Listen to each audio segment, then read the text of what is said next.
வாங்க இன்னைக்கு ஒரு குட்டி சிந்தனைக்குள்ள போலாமா? இந்த சிந்தனை ஒரு சித்ராங்கிற ஒரு பொண்ணோட விஷயம்.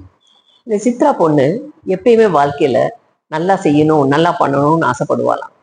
அதனால ஆஃபீஸ்க்கு போய் ஒழுங்கா வேலை பார்த்துட்டு இருந்தாளாம். திடீர்னு அவளுக்கு ஒரு லீவ் எடுத்துட்டு போய் என்ஜாய் பண்ணணும்னு ஆசைப்பட்டாளாம். சரி, லீவ் எடுக்கலாம்னா எப்படி? எனக்கு உடம்பு சரியில்லை, லீவ் போட்டுடலாமா அப்படின்னு ஒரு பொய் சொல்லலாம் பார்த்தாலாம். எனக்கு உடம்பு சரியில்லை, இப்படி காலில் ரொம்ப வலியா இருக்கு, அதனால நான் லீவ் போடுறேன் அப்படின்ட்டு லீவ் லெட்டர் எழுதி ஆஃபீஸ்க்கு அனுப்பிச்சு விட்டுட்டு இவன் என்ன பண்ணிட்டாலாம், வெளியூர் சுத்த போயிட்டாலாம். வெளியூர் சுத்திட்டு திருப்பி ஸ்கூலுக்கு வரும்போது அந்த ரீசன் என்ன எழுதியிருந்தாலோ அது மறந்துட்டு வந்துட்டு ஆஃபீஸில் உள்ளுக்கு நுழைஞ்ச உடனே, என்ன மேடம் காலெல்லாம் எப்படி இருக்கு? எனக்கா காலுக்கு ஒன்றுமே இல்லையே, நான் நல்லா தானே இருக்கிறேன் அப்படின்னு சொல்லி ஒரு வார்த்தை விட்டுட்டாலாம். விட்டுட்டு உள்ளே போனோடனே மேனேஜர் கேட்டாராம், என்ன மேடம் உங்க காலில் நல்லா இருக்கா அப்படின்னு கேட்டதுக்கு, என்ன சார் எல்லா பேருமே என்னை படுக்க வச்சுக்குவீங்க போல இருக்கு, 2 நாள் தான் நான் சார் லீவ் போட்டு வந்திருக்கேன், நீங்க என்ன சார் இப்படி பண்ணிட்டீங்க அப்படின்னு சொல்லி கேட்டாங்களாம். அதுக்கு மேனேஜர் சொன்னாராம், சரி மேடம் நீங்க லீவ் எடுத்தீங்க 2 நாள், ஆனா என்ன ரீசன் போட்டு லீவ் எடுத்துருக்கீங்கன்னு பாருங்க லீவ் லெட்டர்ல அப்படின்னு காமிக்கும் போது இந்த பொண்ணு அதை பார்த்தோன்னா ஐயோ அப்படின்னு சொல்லிட்டு அதுக்கேற்ற மாதிரி கதை கட்ட ஆரம்பிச்சாலாம்.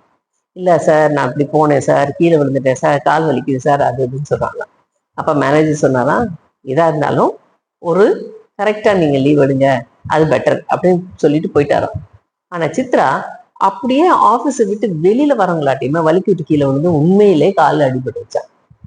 இந்த மாதிரி தான் வாழ்க்கையிலையுமே நம்ம என்ன செய்வோம், ரீசன் கொடுப்போம், பொய்யா சொல்லுவோம், ஆனால் அது நிஜமாவே வாழ்க்கையில மாறிடும். என்னைக்குமே நம்ம பொய் சொல்லி நம்ம வாழ்க்கையை நடத்தக்கூடாது.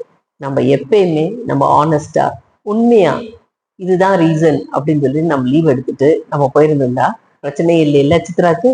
அதே மாதிரிதான் நம்ம வாழ்க்கையிலையும் நம்மளும் அதே மாதிரி நிதானமா நமக்கு என்ன தேவையோ அது சொல்லி ஆனஸ்டா இதுதான் இந்த விஷயத்துக்கு தான் நான் லீவ் எடுக்கிறேன் அப்படின்னு நம்ம சொல்லிட்டோம்னா நம்ம பயப்பட தேவையில்லை. இல்லாட்டினா ஒவ்வொரு ரீசனுக்குமே ஒவ்வொரு பொய்கள் சொல்லிட்டே போயிட்டே இருக்கணும். அடுக்கி போய் சொல்றதுனால நம்ம ஆனஸ்டா இருக்கிறோம்னு ப்ரூவ் பண்ண முடியாது. ஆனா ஆனஸ்டா இருந்தா எப்பயுமே ஆனஸ்டா இருக்கலாம். வாங்க வாழலாமா?